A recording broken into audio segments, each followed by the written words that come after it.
بسم الله الرحمن الرحیم. د فیسبوک معزز دوستانو سلامونه او احترامات مې ومنئ.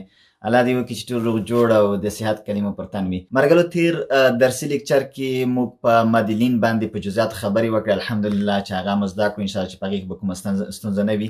نن چې ډېره اړینه موضوع دی هغه وقف دی. په وقف باندې خبرې کوو، د وقف اقسام او ډولونو باندې خبرې کوو. دې ترڅنګ د وقف ځینې ځانګړي علایم دي چې په هغې باندې باید پوه شو چې دا په قرآن کریم کې څه معنا لري، په هغې باندې باید ځانونه پوه کړو. اصلا وقف د تجوید یو موضوع دی. وقف ډېر اساسي رول لري ځکه چې عربي ژبه زموږ خپله مورنۍ ژبه نه دی او قرآن په عربي ژبه نازل شوی دی. دا د عجمو دپاره د دې په خاطر چې په هغه معنا کې کوم تغییر را نشي یا هغه معنا فاسده نشي. دې پس د معنا د صحت په اساس چې هغه بطلان ته لاړه نشي.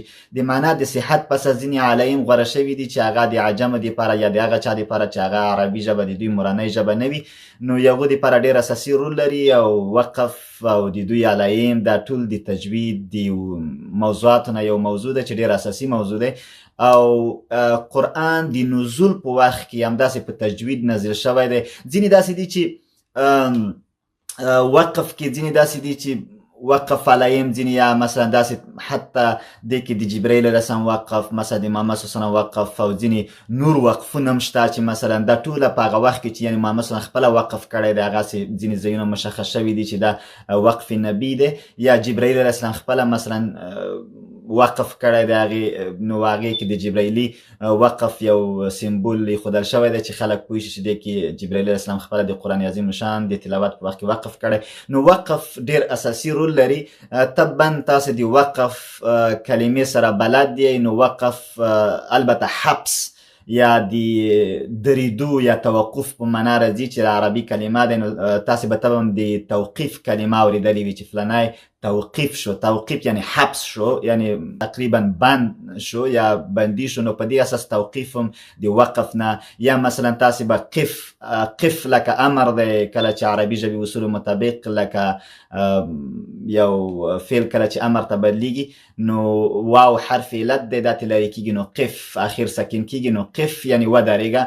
یا توقف یا توقیف، یا مثلا تاسو به داسې اصطلاحات اورېدلي وي چې تقریبا د وقف نه اخیستل شوي، نو د وقف هم همداسې یو معنا د درېدو یا د حبس په معنا سره راځي. طبعا د ترافیکي اصولو مطابق به تاسې مثلا د قف یا دغسې اصطلاح اورېدلې وي.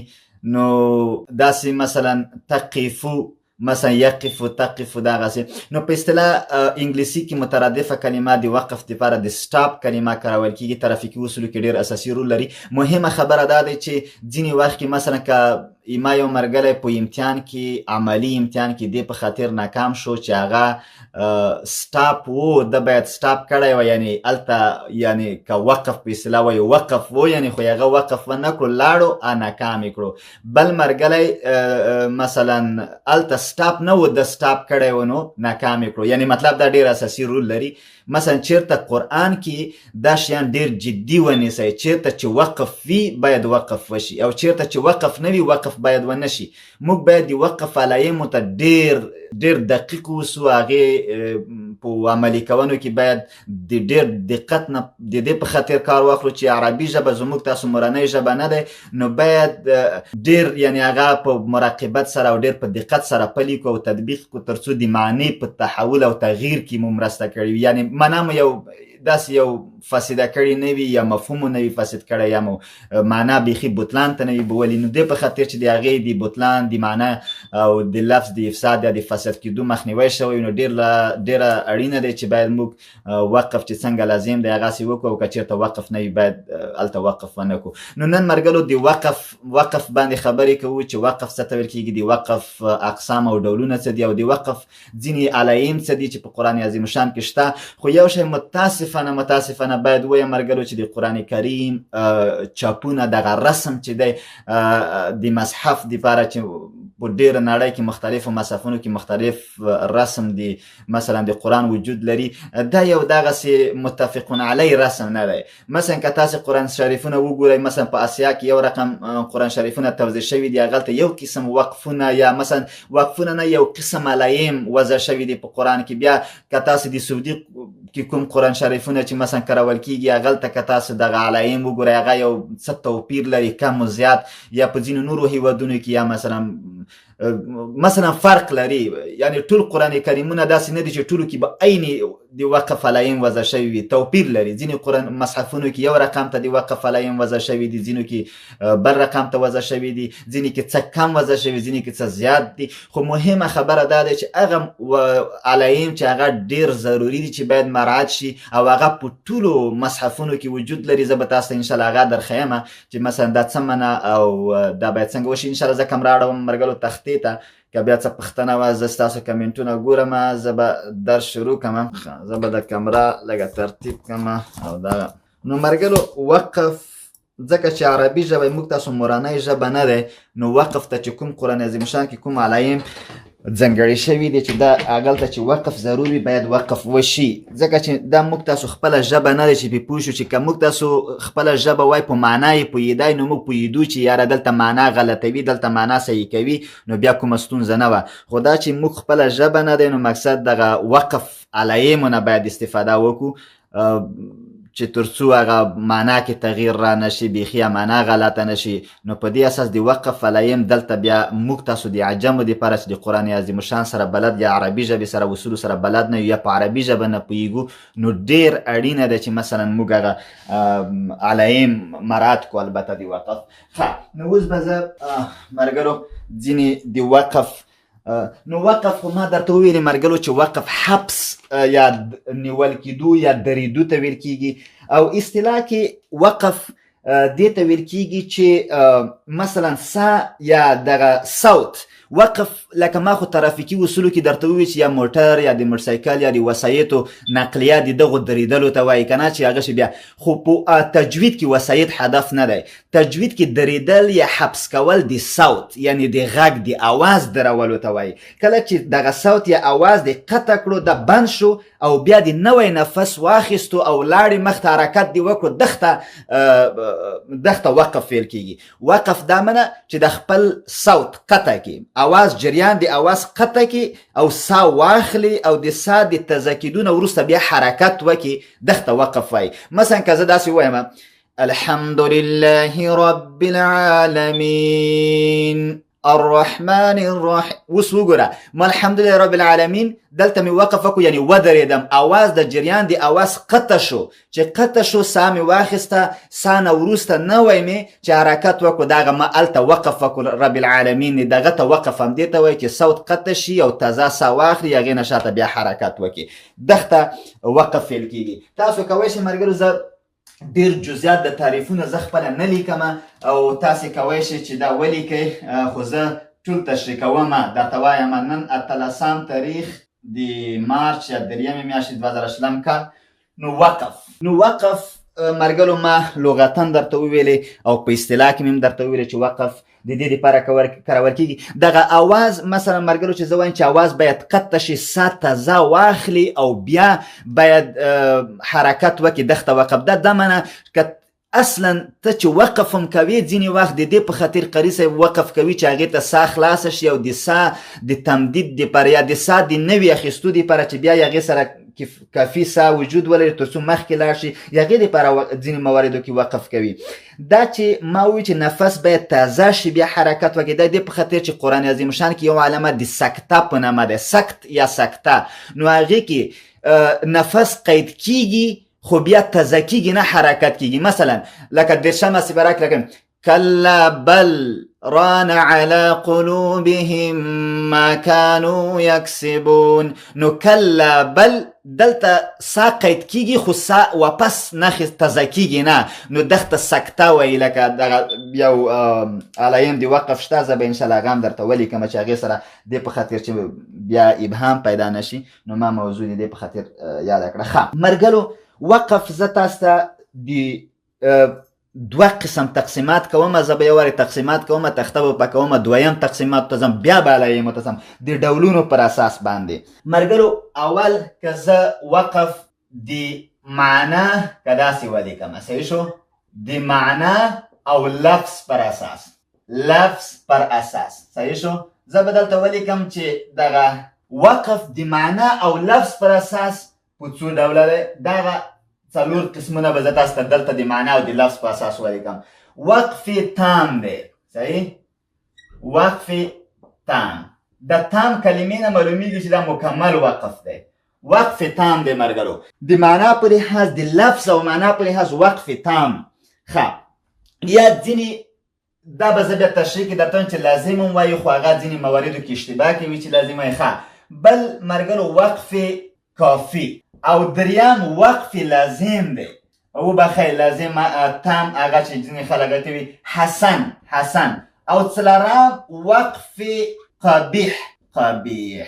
ښه ملګرو، دا د معنا په لحاظ باندې دغه څلور موارد دي، د لفظ او معنا په لحاظ د وقف لنګانه چې دا ډېر اړین دي. وقف تام کله هغه وقف ته ویل کېږي چې لفظي او معنوي لحاظ سره یا د یو آیات یا د یو مثلا یو برخې مثلا د مابعد سره نه په معنی لحاظ او معنوي لحاظ او نه په لفظي لحاظ باندې کوم ارتباط وي، دغه مثلا دغه وقف ته وقف تام ویل کېږي چې نه د مابعد سره کوم لفظي او معنوي تعلق وي، نو دغه مثلا وقف تام ویل کېږي. ښه ملګرو، وقف تام د معنا او لفظ په معنا، د ګوره معنا او لفظ دا منه وقف تام هغه وقف ته ویل کېږي چې ته یو چېرته درېږې وقف کوې په داسې یو حالاتو کې چې هلته د مابعد سره، یعنې د وروسته د آیاتونو سره یا د وروسته برخې د قرآن سره نه معنوي تعلق وي او نه لفظي تعلق وي. دلته د معنی په لحاظ او د لفظ په لحاظ مکمل دلته مثلا موضوع مکمله شوی وي. که تاسې مثلا ملګرو مثلا که یو مثال درکړم، قرآن عظیم الشان کې مثلا اول کله چې سورت بقره شروع کیږي هغلته خدای پاک مثلا یا مثلا قرآن عظیم الشان کې دغه ډلې چې دي په درې ډلو ویشي. اول متقین، اول متقیان یعنی پرهیزګاره خلک څیړي. کله چې د پرهیزګارو خلکو موضوع ختمیږي هلته مثلا خدای اولئک هم المفلحون، صحیح شو، اولئک علی هدی من ربهم واولئک هم المفلحون. د متقیانو موضوع ختمه شوه دلته، نو دغه وقف نه شاته د مابعد سره نه کوم په معنوي لحاظ کوم تعلق شته، ربط شته، نه په لفظي لحاظ، نو دا وقف تام دی چې باید وشي اولئک علی هدی من ربهم واولئک هم المفلحون. د دې نه بعد یو مستقل بل بخش د مخلوقاتو شروع کیږي یا د انسانانو شروع کیږي چې هغه بېله موضوع دی. دلته وقف تام دی. نو وقف تام هغه وقف ته ویل کیږي چې په معنوي لحاظ او لفظي لحاظ دواړو سره د مابعد سره کوم تعلق ونه لري. دلته وقف تام دی. وقف تام هلته کیږي چې کله یو موضوع ختم شي، یو موضوع مثلا یا دغې پسې شاته خدای پاک د کفارو یو دویمه ډله، دوی وایي چې یو متقیان دي، بل وایي چې کافران دي. کافران یې ویلي ان الذین کفروا سواء علیهم انذرتهم ام لم تنذرهم لا یؤمنون. بیا ختم الله علی قلوبهم وعلى سمعهم وعلى ابصارهم غشاوه ولهم عذاب عظیم. ولهم عذاب عظیم دلته موضوع مکمله شوه د کفارو په باره کې. ولهم عذاب عظیم دا بالکل تام وقف کیدای شي. یګنه شاته چې بیا دریمه ډله د منافقانو شروع کیږي، هغه ډېره اوږده تسلسل دی چې مثالونه هم پکې وایي، د منافقانو خصوصیات هم بیانوي. ومن الناس من یقول آمنا، تر څو چې تر اخره پورې د منافقانو علایم او مثالونه د هغو ټول خصوصیات خلاص شوي نه وي، هغه پورې وقف تام صورت نه مومي. نو وقف تام اکثره د موضوعاتو په اخر کې یو موضوع چې ختمه شي وقف تام، نو موږ ویلو چې دلته وقف تام کیږي. یعنی خدای دې وکړي ملګرو زه ډېر په تخته باندې دا شی نشم لیکلی، خو تاسو به دومره ولیکئ چې وقف تام هغه وقف ته ویل کیږي چې د مابعد سره کوم معنوي او لفظي تعلق نه وي. تاسو کولی شئ چې دغه اصطلاحات چې زه وایم دا تاسې هغه که مثالونه مې ډېر درکړه، نو مطلب ده چې کله یو موضوع ختمیږي بله موضوع نوی شروع کیږي، نو د بلې موضوع د شروع نه مخکې دلته یو تام وقف کیږي، ځکه چې وقف مکمل شو. تام معنا مکمل، تکمیل، یعنی دلته یو موضوع تکمیله شوه، نو ضرور ده چې وقف هم تام وشي. ښه نو ملګرو دې کې ځینې ملګري ورته وقف لازم وایي. د وقف لازم وقف دې ته باید وقف لازم اصلا د وقف مطلق فرق مبنا دی. په وقف تام کې که وقف لازم ورته ووایو نو موږ یو اشتباه په دې وکړه چې دې کې بیا وقف مطلق هم راځي. نو وقف لازم او وقف مطلق ډېر کم فرق لري دي، ځکه چې وقف تام اصلا په دوه ډوله دی. یو وقف مقید یا لازم دی او بل دغه د تام مطلق دی. نو دې فرق څه دی؟ دې فرق مرګلو همدا دی چې په وقف لازم یا وقف تام لازم کې یا مقید کې معنا چې دی مثلا که چیرته ته دغسې جریان ورکې لاړ شي ممکن معنا کې فساد راشي، معنا کې یعنی یو ابهام راشي، معنا کې مثلا ابطال راشي، معنا بیخي غلطه شي. نو په دې اساس ضرور د 100% چې په وقف تام لازم کې بالکل ته باید وقف وکړي. که ته هم داسې حرکت وکړي احتمال ډېر دی دې شته چې په معنا کې فساد راشي، معنا یعنی د اصل خلاف څرګنده شي چې بالکل دا ضرور نه دی. نو او که وقف تام مطلق بیا دې ته ویل کېږي چې که ته دوام ورکې یعنی په معنا کې کوم فساد نه راځي، یعنی دومره لوی فرق نه راځي، خو غوره خبره دا ده چې وقف وکې. نو دغه وجه دی چې زه به که تاسو ته یو مختصر غونته دلته ووایم چې وقف تام دا وقف تام لازم صحیح شو، لازم دی لازم، او وقف تام لازم چې زه شاته دم او دې کې بیا وقف تام مطلق. د تام ګوره ما ونه لیکلو ومې نه لیکلو، خو تاسې پوهېږئ چې دا د وقف تام هغه دی تقسیم بندي دی. نو وقف تام په دوه ډوله دی، نو وقف تام لازم دی، وقف تام مطلق دی صحیح شو.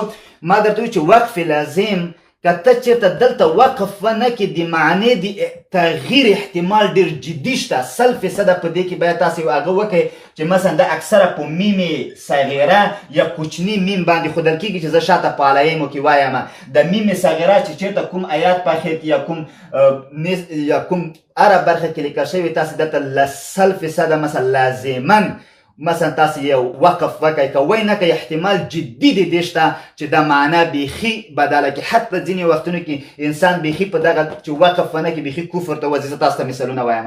وقف مطلق چې معمولا په توا سره هم ښودل کېږي وقف مطلق، دغه وقف مطلق که ته ونه درېږي وصل لاړ شي د بل سره د بل بعدي جز سره وصل ووایي، دې کې احتمال د معنا د مثلا د تغییر نشته، احتمال ډېر قوي وجود نه لري، خو غوره خبره دا دی چې ته ودرېږي. همدا وجه دی چې دغه زه به انشاءالله په دې باندې هم خبرې کوم، دغه میم باندې او دغه علایمو باندې توا دا مثلا په دې کې وقف بهتره ده، یعنی غوره خبره ده چې ته وقف وکړې. خو که وقف ونه کړې فساد د معنا نه راځي لکه په وقف لازم کې فساد د معنا راځي. ښه په دې باندې انشاءالله خبرې کوو، زه به تاسو ته مثالونه هم درکوم.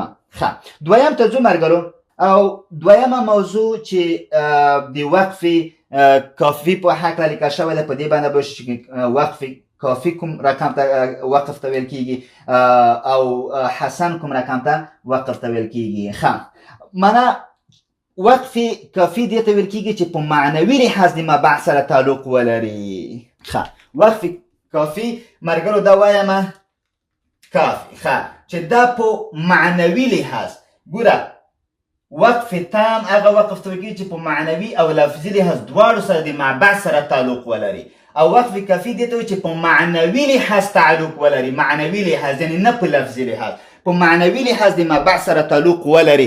دغه وقف کې ته داسې وقف کوي چې مثلا دغه وقف دلته په معنوي لحاظ د مبعث سره تعلق لري، نه مثلا په لفظي لحاظ سره.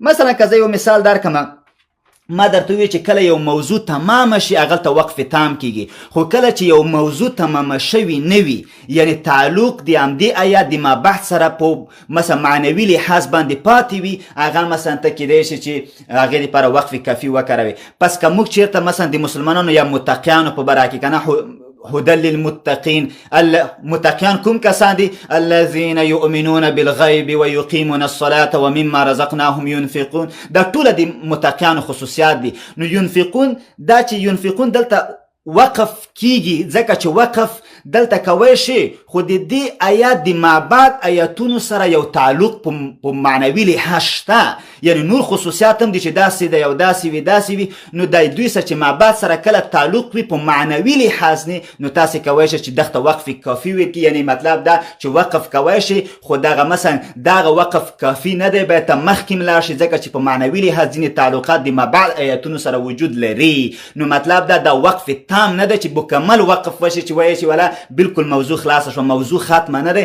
نور خصوصیات هم د متقیانو پاتې دي چې هغه د دغه آیات په تعقیب په بعدي آیاتونو کې واضح شوي دي. نو دا وقف مثلا کافي ورته ویل کېږي. ښه خدای دې وکړي چې په دې خبره باندې پوه شوي وای. ښه مرګلو بل که ووایم بل حسن، وقف حسن دې ته ویل کېږي وقف حسن چې د یو آیات یا کله چې وقف کوي یا د دغې برخې چې ته پې وقف کوي د دې معنوي او لفظي تعلق دواړه د معبد سره وي. برعکس ته به وایي که د وقف تام دی، په وقف تام کې نه معنوي او نه لفظي تعلق د معبد سره بالکل نشته ځکه مکمله موضوع ختمه شوه. دلته وقف کوي د کوم ځای کې چې وقف وکړو دا وقف تام دی ځکه چې نه په معنوي لحاظ او نه په لفظي لحاظ د معبد سره تعلق لري، ختمه شوه، دا تعلق قطع شو. دلته وقف کافي کې دا معنی چې په معنوي لحاظ د معبد سره تعلق لري. صحیح شو؟ لکه درته ومې ویلې چې مثلا که ته ووایې ان الذین کفروا سواء علیهم اانذرتهم ام لم تنذرهم لا یؤمنون، وقف دی وقف کافی دی ځکه وقف صحیح دی ودې کړو، خو دغه آیات چې تا وقف کړو دا د معبد سره تعلق لري چې ختم الله جزای چې شی مثلا ختم الله علی قلوبهم وعلى سمع، یا مثلا د چی شي په علت ختم الله علی قلوبهم وعلى سمعهم وعلى ابصارهم غشاوه والجزاء ولهم عذاب نذير. مثلا دا ټول وګوره د دې ختم الله تعلق د ما قبل سره او د ما قبل تعلق د ما بعد سره شته. نو په دې اساس او په وقف حسن کې د وقف تام خلاف د دې ته داسې ځای کې وقف کوي چې د دې کلمې یا تعلق هم په معنوي لحاظ او هم په لفظي لحاظ د ما بعد سره شته.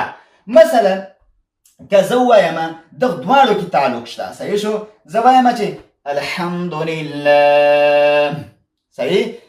که زه دلته خو وقف نه کېږي او مرګلو یو شي ته مو فکر وي چې په وقف حسن کې علایم د وقف نشته، وقف حسن کې علایم د وقف نشته، په د نورو کې شته، خو وقف حسن کې علایم دی وقف وبخی مرګلو ولا چې بیا یو مرګلی مزاحم شوی زه بیخي پوی نه شوم چې دا کومه برخه د درس کې مزاحم شوی او ډېرې ښکلې خبرې مو مخکې وکړې ولا متاسفانه. ښه بیا یو څو خبرې تکراروم مرګلو، خواهش کوم چې دغه د درس په وخت کې باید دغه ونه کړې. ښه وقف حسن مرګلو دې ته ویل کېږي چې د یو آیات یا یو جز مثلا تعلق هم په معنوي لحاظ هم په لفظي لحاظ د مابعد سره وي.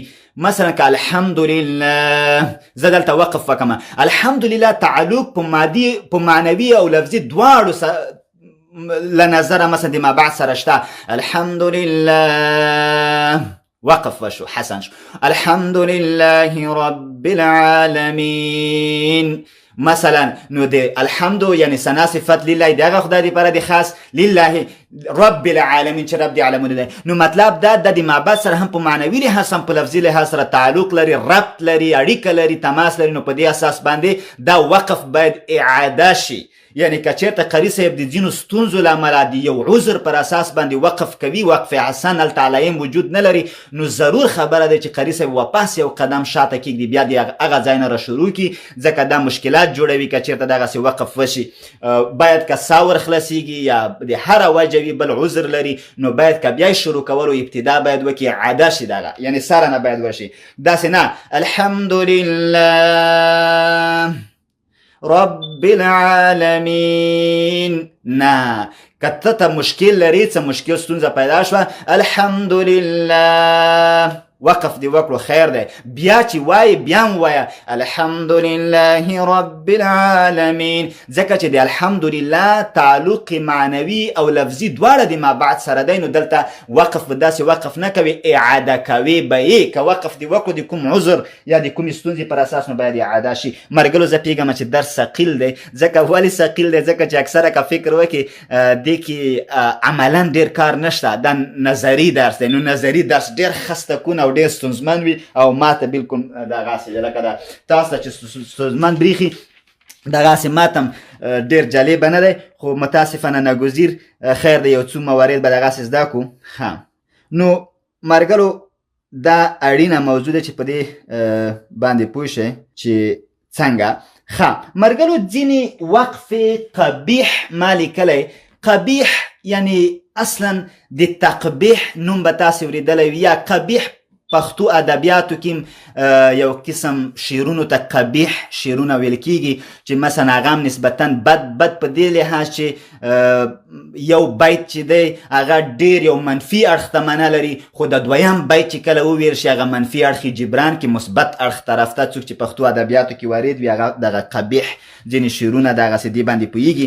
او تقبیح تاسې به دغه ځینو سیاسیون اورېدلي وي چې دغه عمل زه تقبیح کوم او دا دغسې غندم او تقبیح، نو داسې ده چې بد یې ګڼمه. نو تقبیح یعنی دلته قبیح هم چې وایي یعنی وقف قبیح یعنی دا ښه وقف نه، په دې معنی چې دلته باید وقف ونه شي وقف کیږي. ته وقف کوي په داسې مواردو کې چې وقف باید ونه شي، یعنی بد وقف دی. نو موږ باید یو بد وقف نه تیر شو، نو باید دغه حالت کې وقف ونه شي. نو ځکه دا کې وقف سم نه دی، ځکه چې معنا نه پوره کیږي. مثلا که تاسو په هغه کې ځینې قرآن کریم کې تبا د دغه لا کلمه به اورېدلې وي. لا په عربي کې د مثلا منفي دپاره کارول کیږي، چې یا مثلا د نهي دپاره کارول کیږي. لا تقف یعنی ما درېږه یعنی لا مثلا دا کار ما کوه، صحیح شو. مثلا لا تاکل، لا تشرب، مثلا دغسې لا تقف یعنی ما درېږه. نو لا کلمه اکثره دی دا معنی چې که چېرته دلته وقف کول سم نه دي، ځکه که ته وقف وکړي یعنی معنا سمه نه کېږي، هغه معنی کې ته خلل وکړي. نو په دې اساس باندې موږ د علایم ټوله انشاءالله وایو، نو دغسې باید ونه شي وقف. مرګلو زه ځم یو بل اړخ ته، ځکه چې ما درته وویل چې یو بل اقسام هم باید د مد یو بل له طریق هم باید زه تاسو ته ووایم. خدای دې وکړي چې په دې باندې پوه شوي یو. څه نه څه به پوه شوي یو، ډېر که نه و پوه شوي خیر، څه نه څه، ځکه چې دا درس لږ نظري بڼه لرله، او تجوید داسې یو شی دی چې عملي باید عملي زده شي نه نظري. نو زه بل وقف که دغه وقف اقسام د قاري صاحب له دې ده چې قاري څه کار کوي. نو وقف که زه وایم وقف صحیح د قاري نظره، صحیح شو. ځینې داسې دی قاري له نظره مې هدف دا نه دی، یو ځانګړی قاري نه دی. قاري نه مې هدف دا دی چې هر څوک چې قرآن کریم قرائت کوي هغه قاري دی، هر څوک چې قرآن عظیم شان قرائت کوي هغه قاري دی. نو اوس د دې له نګاه نه بیا هم وقف په څلور ډوله زه تاسو ته ویشمه چې دا وقف بیا هم په څلور ډوله دی، لکه ما قبل غوندې. خو وقف اختیاري دی. چې څه اختیاري د نوم نه معلوم دی. وقف اختیاري هغه وقف چې قاري صاحب خوښه دی، چېرته وقف کوي. او وقف اختباري، اختبار کلمه نه پیږم عربي سره بلد یا نه، اختبار امتحان ته وایي. دغسې امتحان په خاطر یعنی درس په خاطر.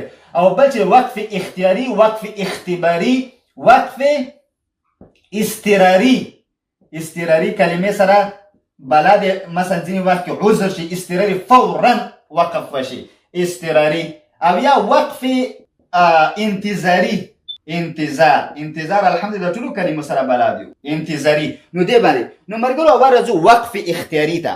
وقف اختیاري دې ته ویل کېږي چې قاري صاحب اختیار ده چې چېرته وقف کوي. مثلا قاري صاحب مختلفو ځایونو کې مثلا وقف کوي، اختیار لري چې وقف وکړي، خو ځینې وخت کې د اعاده کول ضرور وي. مثلا قاري صاحب لګیا دی مثلا الحمد لله رب العالمين الرحمن الرحيم مالك يوم الدين إياك نعبد إياك نعبد کې دلته یاغه وکړه وقف وکړو وکړو بیا به څه اعاده به کوي داسې بې ځایه وقف چې وکړي ځکه اعاده شته بیا وایي إياك نعبد وإياك نستعين نو مطلب دا وقف اختیاري هغه چې قاري صاحب اختیار لري چې وقف وکړي دلته هیڅ ډول علایم دی وقف نشته خو اعاده به کوي اعاده په دا معنی چې بیا به هم د سره وایي إياك نعبد دلته چې وقف وکړو نو وإياك نستعين نه به نه شروع کوي بیا به شاته یو قدم واخلي اعاده وکړي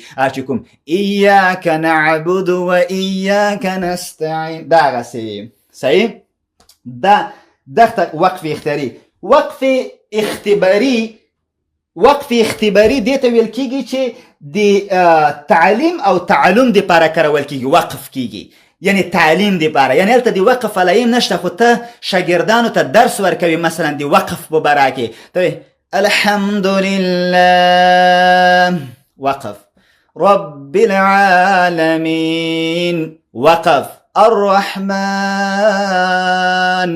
وقف الرحیم وقف نو مثلا دغسې وقفونه ځای په ځای چې کوي مثلا په کلمه مثلا ته وقف کوي دا وقف اختباري دی ځا د تعلیم دپاره تعلم دپاره یعنی ته شاګردانو ته تدریس کوي چې دغسې وایه الحمدلله رب العالمین مثال دا ځای په ځای چې د تعلیم په خاطر ته وقف کوي دغه وقف اختباري وایي هیڅ کومه ستونزه په دې کې نشته ځکه تدریسي بڼه لري دا دغسې هیڅ مشکل دې کې نشته کلمه په کلمه باندې ته شاګردانو ته تدریس کوي نو ته کلمه په کلمه وقف کوي هیڅ دې کې کومه ستونزه نشته ښه وقف اضطراري دا معنی چې قاري صاحب عذر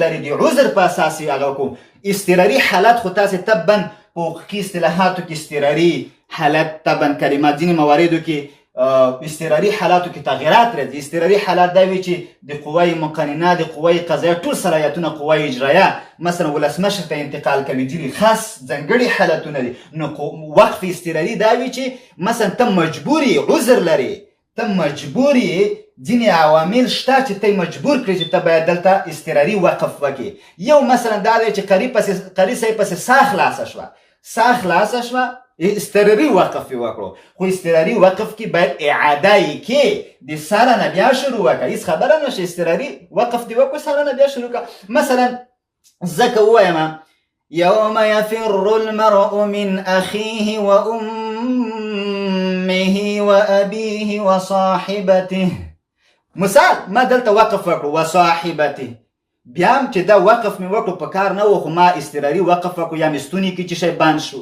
یا ساره خلاصه شوه نو بیا په کار ده چې اعاده یې کمه جبران کمه دغه وقف نو شاته بیا باید لاړ شم یوم یفر المرء من اخیه وامه وابیه وصاحبته وبنیه مثال دغسې نو دا وقف اضطراري هغه وقف ته ویل کېږي چې اضطراري حالات کې قاري صاحب وقف کوي ساه بندګي عذر لري هغه هر عذر چې وي نو د دې په خاطر چې هغه جبران کې اعاده شي بیا شاته نه باید راشي داسې نه چې همدلته یې پرېږدي داسې ونه وایي چې مثلا یا ایها الذین آمنوا مثال لا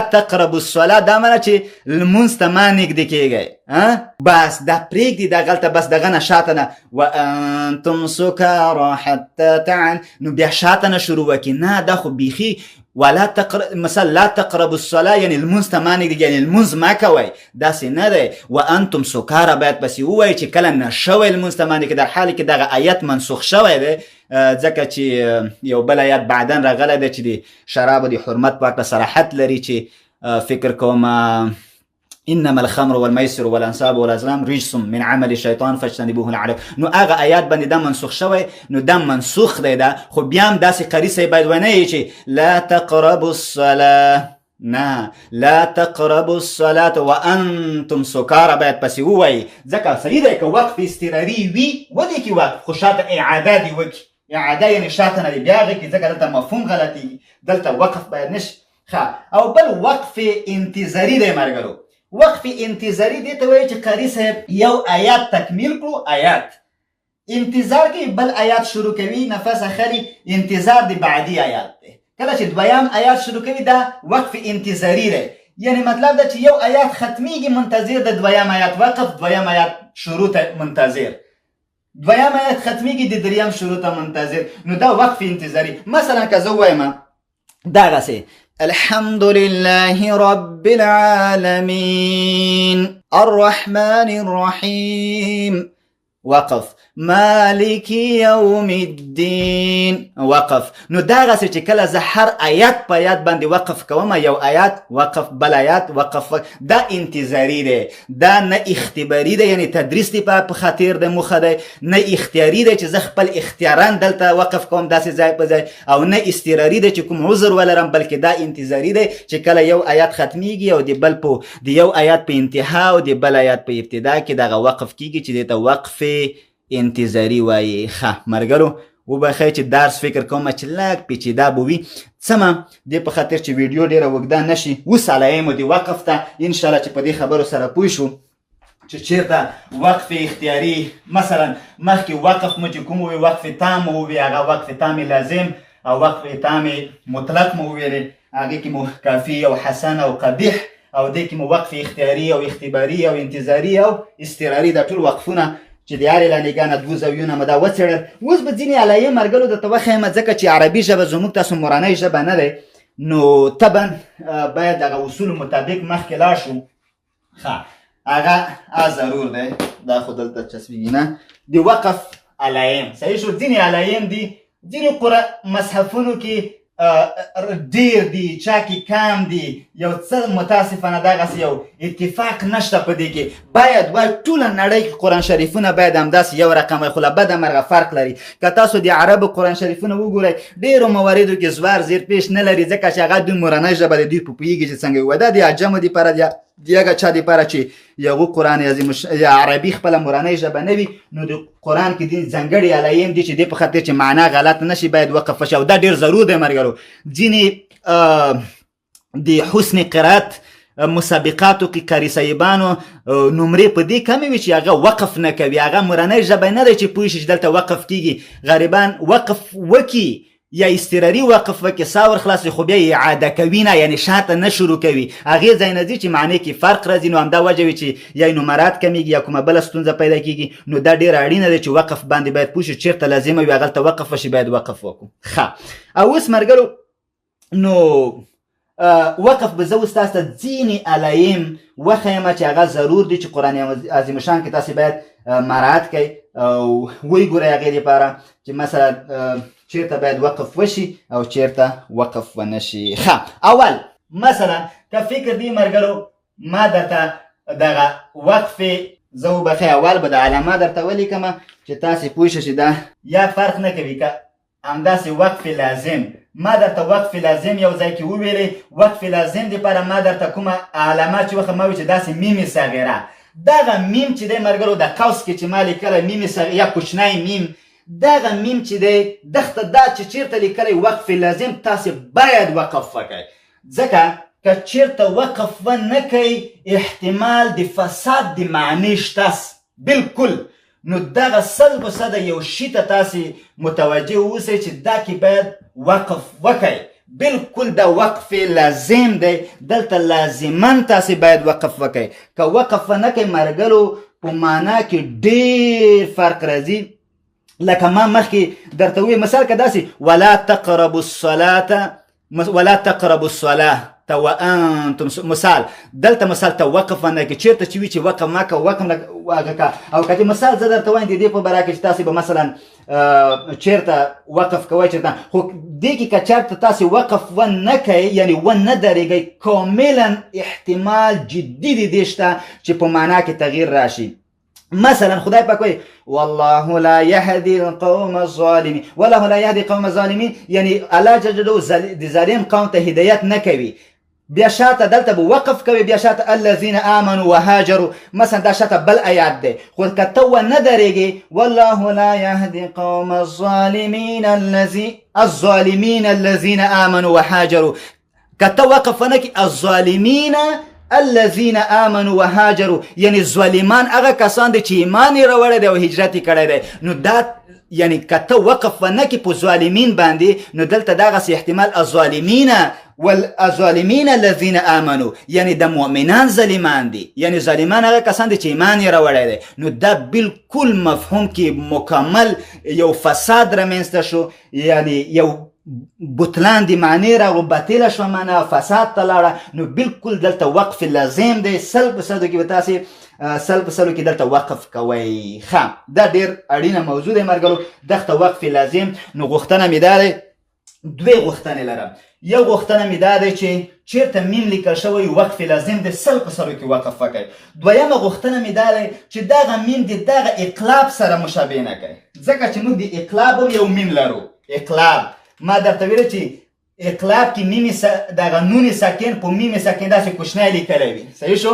دغسې مثلا علیم بما کانوا یکذبون، یا مثلا من بعد من بعد. صحیح شو؟ من بعد. صحیح شو؟ دلته کوچنی میم لیکلی وي خو دا میم دغسې لیکلی وي نه دغسې. نو تاسې به دغه میم ته کسئ او نه دغه میم ته. دغه میم چې کوچنی بله لیکل شوی دا اقلاب دی، خو که دا میم لیکل شوی دا د وقف د علیهمونه یوه علامه ده چې د وقف لازم په معنا راځي. خدای دې وکړي چې مغالطه رامنځته نه شي د میم د اقلاب سره. میم بعد دا معنا نه چې دلته به وقف کوي وایي بس بعد بیا شروع وکړي، نه دا کار ونه کړي. دغه میم چې دلته راغلی دا د وقف لازم د علیهمون علامه نه دی، هغه دغسې لیکل کېږي، دا اقلاب دی. میم بعد. خدای دې وکړي چې دغه مغالطه دغه ابهام دغه درته ایجاد نه شي. خدای دې وکړي چې دغه منځه تللی وي. نو تاسو وقف لازم ما درته وی دا به کوئ. او بل ملګرو په هغې کې ما درته دویم چې وویلې هغه مې وقف مطلق وویلې. صحیح دی؟ وقف مطلق. ما درته وی چې وقف تام په دوه ډوله دی، وقف تام لازم دی، وقف تام مطلق دی. نو مطلق چې معمولا قرآن کې په دوې باندې ښودل کېږي. نو ما درته وی چې وقف تام لازم دا منه که ته مخته لاړ شي وقف ونه کړې دې کې فساد د معنی راځي، لکه مخکې مې چې آیات درته وویلی. صحیح شو؟ الظالمین باید ودرېږي، که ونه درېږي الظالمین الذین آمنوا وهاجروا بالکل فساد د معنی راغلو. خو که چېرته ته په دې کې ونه درېږي فساد د معنی نه راځي، خو وقف کول غوره دي. چې څه دي؟ وقف کول غوره دي، یعنی بهتر دي، اولا دي. چې مثلا دې ته مثلا بل یو سمبولم کارول کېږي، دلته به وقف کوئ. چېرته چې وقف مطلق وي وقف ضرور دی، غوره دی. ښه دا هم داسې بله شکل. او بل راځو ملګرو، تاسو به طبعا قرآن عظیم شان کې صله یا صلي یا سله ډېر مختلفو طریقو سره دغسې ویل کېږي. یو داسې لیکل کېږي یا ځینې هغه کې مصحفونو کې داسې لیکل شوي دي، او ځینې دا صلي وایي صلي، او ځینې سله دغسې ځینې صله. هر رقم عربو کې مثلا سله دې ته ویل شوي دي، مثلا هېڅ مشکل نشته. که ته صلي وایې هېڅ خبره نشته. دغه چېرته چې لیکلي وي دا منه چې وصل ویل یې غوره دي. چې څه وصل ویل یې غوره دي. مطلب دا دلته د وقف نه وصل بهتر دی. یعنی که چېرته تاسې دغسې مثلا صلي یا سله داسې کلمې لیدي، نو دغسې یو سمبولونه مو لیدل دي، دا د وقف د علیهمونه یو علامه دی. دې هدف دا دی چې وصل یې کړه، وصل یې غوره دی. دا معنه چې وقف مه کوه، وقف نه مسلسل یې ووایه، دا بهتره دی. که وقف وکړي دومره مثال ستونزه نه ایجادوي لکه په مثلا چېرته چې وقف لازم نه وي، خو که وصل یې ووایي ډېره غوره خبره. اولا خبره دا دی چې الوصل اولا، یعنی وصل غوره دی. مطلب دا چې که ته چېرته وصل ووایي ډېر خوند به وکړي نسبت د دې پر ځای چې ته وقف وکړې دلته. ځکه د دې برعکس قله یا قلي چې ما درته وویل چې یا د هغسې شکل سره قلی مثلا یا داسې شکل سره ځینو مصحفونو کې لیکلي وي قلی حتی قله دغسې دواړه موارد عربي کې دا ورته کارول کېږي. نو دا مطلب دا چې دلته خو وصل ویلی غوره دی، دلته وقف بهتر دی. شه وقف غوره دی، دلته بیا وصل ما کوه. دا چیرته چې دغسې لیکلی نو تحقیف لکه ودرېږه، صحیح شو. دلته وقف بهتره دی، غوره دی نسبت وصل ته. دلته وصل غوره دی نسبت وقف ته. دا برعکس دی یو بل دی. دلته ډېره که دلته وقف هم ونه کړي وکې خو غوره خبره دی، که وایي نه کړي دومره ستونزه نه ایجادوي، خو وقف کول یې غوره دی. او دلته مثلا وصل بهتر دی، خو که وصل ونه کړي وقف هم وکړي ستونزه نه، خو وصل یې بهتر دی. ښه، دا ډېره اړینه خبره وه چې تاسې په دې باندې پوه شئ. ښه، او بل مثلا د جیم که تاسې چېرته اورېدلی وي یا لیدلی وي، دغه جیم لیکلی وي، دا هم جواز دی. جواز دا منه چې مثلا ته اختیار لرې د وقف او وصل ترمنځ دا متوسط حالت دی. جواز لري د وقف او وصل ترمنځ اختیاري دی. جواز شته، که وقف هم وکړي مشکل نشته او که وصل هم ووایي مشکل نشته. دلته جواز شته، یعنې ته وقف که وکړي مثلا اعادې ته هم ضرورت نشته چې اعاده وکړي. دا منه. مثلا که وصل یې ووایي هېڅ خبره نشته، ته کومه تخطي ونه کړه، او که وقف هم وکړي اعادې ته ضرورت نشته، اختیار لري په وقف او وصل کې. مثلا دا په دې معنا سره جیم دغسې کارول کېږي د دې لپاره. ښه، او بل مرګلو لا تاسې تبن زه نه پوهېږم چې تخته تر څومره لاندې لیدل کېږي یا نوره لاندې نه. زه به مجبور یم مرګلو د بره نه لږ هغه پاک کړم. فکر کوم چې اخري وخت کې یو، زه اخر کې که یو وخت و یو 2 دقیقې و خبرې لرم. ښه مرګلو بل چې شی دی دغه شپږم لا دا معنه چې مه کوله، لا تقف، مه درېږه. یعنې چیرته مرګلو چې لاوي لکه ما په وقف قبیح کې درته وویلې چې هلته تاسې وقف ما کوئ. مثلا لا تقربوا الصلاه، لمونځ ته ما نږدې کېږئ، لمونځ ما کوئ.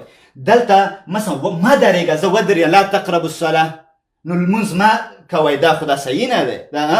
نو لا تقربوا الصلاه وانتم سکارا، کله چې تاسې ناشوئ لمونځ ته ما نږدې کېږئ. کله چې هغه شراب حرام نه و په هغې وخت کې دغه تسلسل د حرمت د شرابو دپاره ډېرو مختلفو ځایونو کې مختلف ایتونه نازل شوي دي چې ویسألونک عن الخمر والمیسر قل فیهما اسم کبیر ومنافع للناس واسمهما اکبر من نفعهما.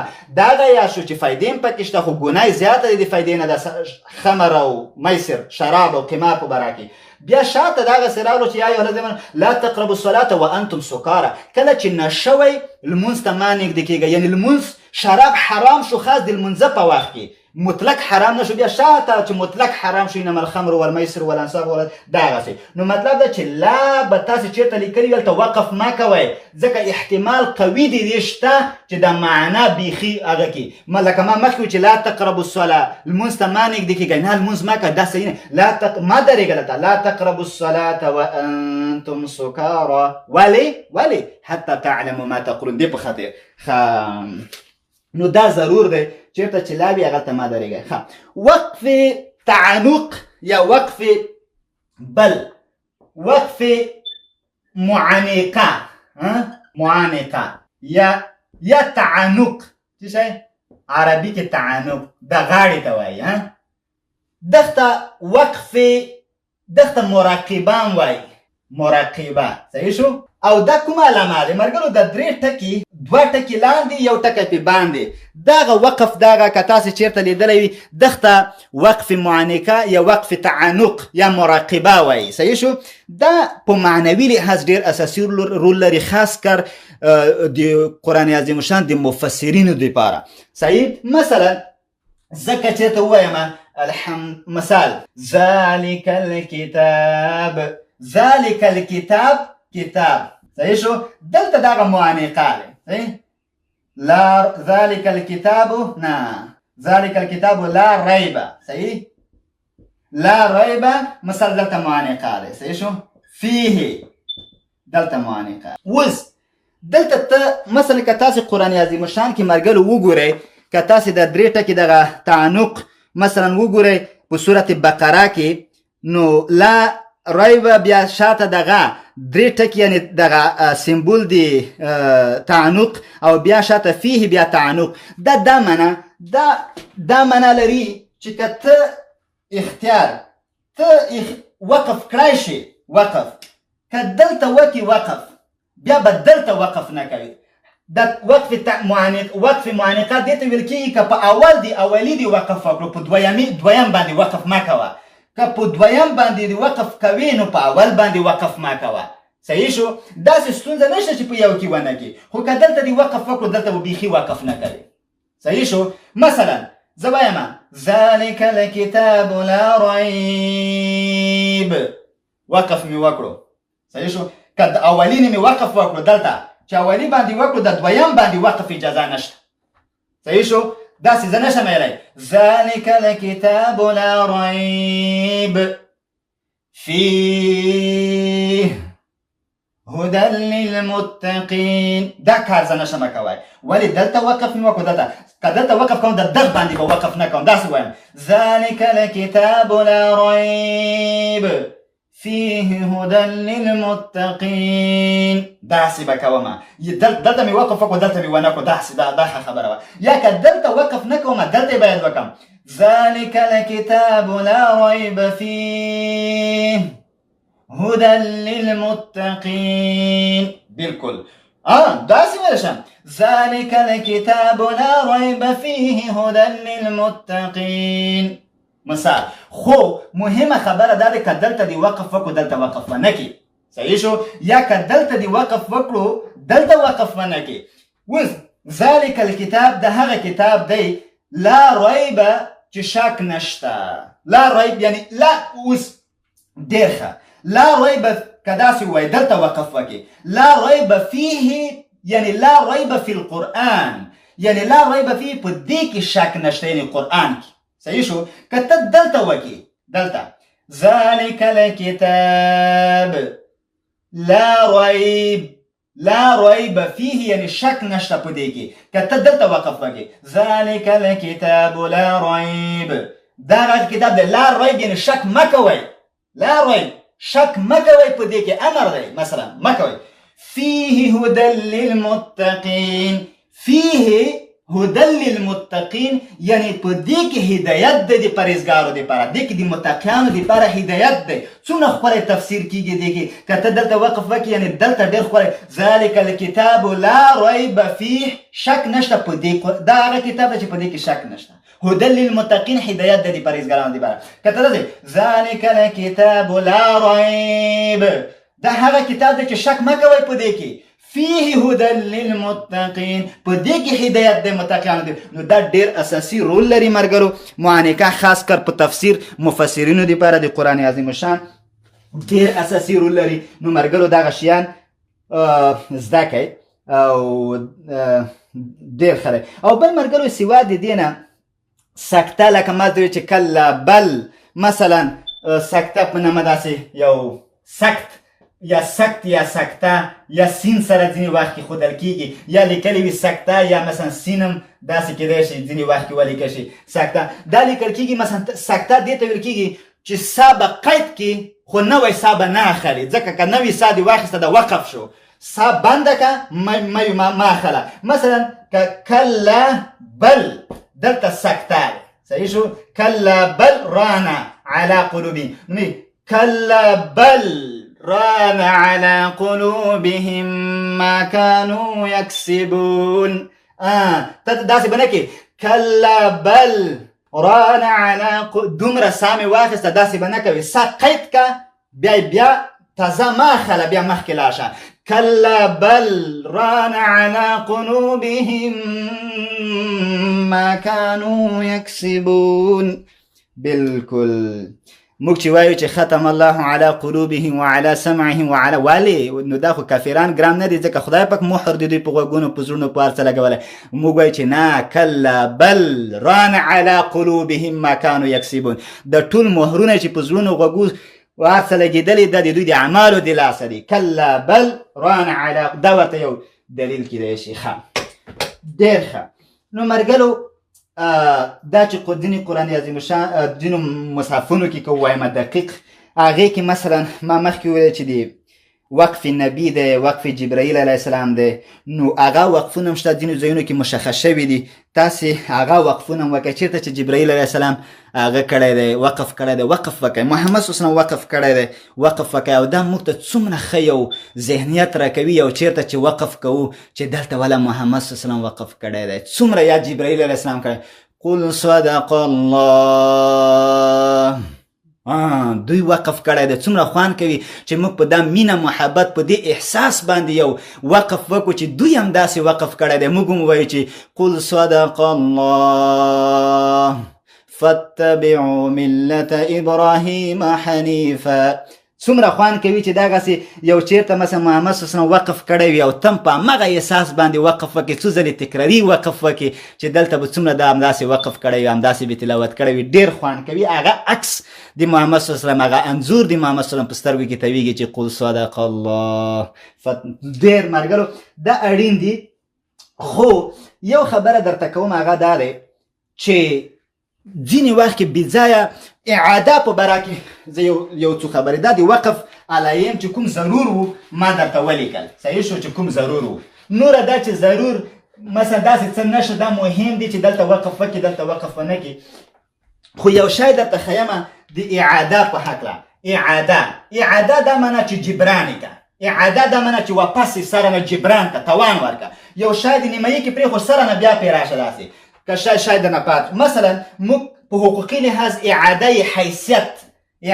حیثیت خبره کوو. که چا باندې دعوا وکړي د غلې، د سرقت، غلا د غلې یا سرقت یا د کوم بل تور دې پې ولګول وا دې پې ثابت نه کړه، تا ثابت نشو کړی، ځکه چې شواهد مدارک په مدعي باندې دي نه په مدعا علیه. تا چې ثابت نشو کړی نو ته باید هغه مدعا علیه ته اعاده حیثیت ورکړي. یعنې مطلب دا د هغه حیثیت دې سوال لاندې وي، هغې ته د سارق نسبت وکړو، د غله نسبت دې ورته وکړو. ما کمپیوټر دې پټ کړی، ما موبایل دې پټ کړی دی، حوزې ته دې یوړو مربوطه مثلا عدلي ارګانونو ته، خو مثلا تا په ثبوت نشو کړی. چې ثابت نشو نو ته باید هغې ته اعاده حیثیت وکړي، یعنې دغه بېزتي دې چې ورکړه دا باید جبران کې. نو په دې اساس موږ قرآن عظیم شان کې اعاده نه هدف دا دی چې مثلا که تا اضطراري وقف وکړو، اضطراري سا در خلاصه شوه یا ستوني کې دې شی بند شو یا کوم بل مشکل و، نو شاته نه شروع وکړه. ځینې وخت کې معنا بدلوي دغسې. مثلا ته داسې لګیا یې چې یا ایها الذین آمنوا مثلا ولا تقربوا الصلاة، دلته دې وقف وکړو، مشکل و، هر څه مشکل و. نو وانتم سکارى، دغه ځای نه شروع ونه کړې، اعاده وکړه، اعاده شاته لاړ شه بیا. لا تقربوا الصلاة وانتم سکارى حتى تعلموا ما، نو دا هغسې شاته نه لاړ شه، که لاړ نه شي مفهوم مکمل بدلیږي. نو په دې اساس اعاده باید وشي ملګرو ځینې حالتونو کې چې ته مثلا او یا بل ځینې وخت که ته داسې ځای کې وقف وکړې، مثلا راغلی قل مثلا دی انا ربكم الاعلى، انا ربكم الاعلى، دا معنا چې زه د تاسو نه د ټولو لوی خدای یم، د ټولو لوی رب یم.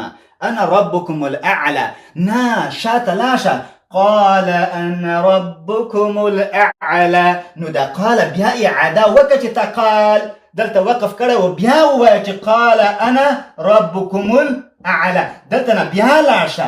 نو دغه ووایه، صحیح دی چې تا دلته وقف وکړو، نو بیا دغه ځای نه ما شروع کوه چې انا ربكم الاعلى، داسې وایه قال انا ربكم الاعلى. دا قال ده نسبت وکړه یو چاته چې موسی علیه السلام ته نسبت وبخئ، فرعون ته.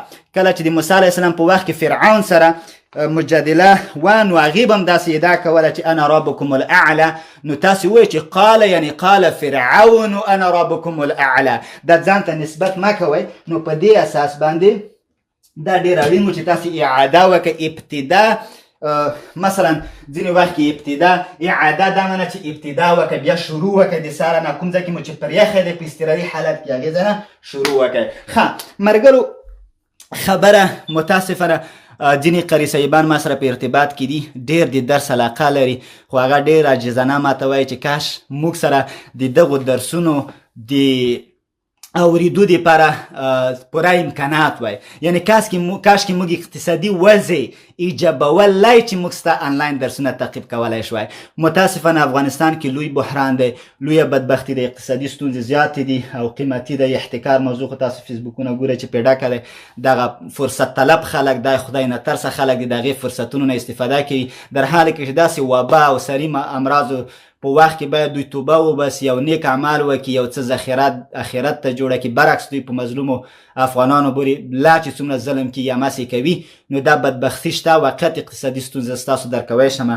زه پوهېږم چې تاسې ډېر علاقمند یې، خو زما د درسي لیکچرو اوږدوالی او افغانستان کې د انټرنیټي کڅوړو د بیو لوړوالی او دغه کیفیت ټیټوالی د هغه څه دي چې واقعیتا تاسې به ما درسونه نشئ تعقیبوی. معذرت غواړم، چاره نه لري. اوس مثلا که د وقف علایم نه پېږم، دا زه څومره خبرې، خو که زه یو څه محدودې خبرې اړوند موضوع په هکله وکړم، ممکن تاسو برداشت ونه لرئ. که داسې مثلا طولاني خبرې کوم، نو بیا هغه د تاسو اقتصادي وضع نه پورته، اقتصادي وضع مو نه ایجابوي، د اقتصادي وضعیت نه پورته دي، تاسو هغه نشئ تحمیلوی یا مثلا هغې قیمت نشئ پوره کوی. نو والله اعلم زه به انشاءالله داسې یو مناسب نورو لارو ګودرو نه هم استفاده کوم تر څو وکوی شمه چې تاسو ته دغه اړوند ویډیوګانې ورسیږي او په مناسبې تمامې شي یا دغسې قیمت سره تمامې شي چې تاسو زور پرې رسیږي.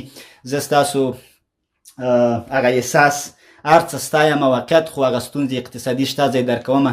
الله دې په مظلوم افغانانو ورحمېږي، الله دې تاسو ته قرآن د زده کړې توفیق درکړي او خدای دې تاسو ته په قرآن د عمل کولو توفیق درکړي. ملګرو، راتلونکي دوشنبې پورې چې د افغانستان په وخت د شپې په 7 بجې شروع کېږي، تر هغې مو په لوی او متعال خدای سپارم. ښه وختونه، ښې چاره.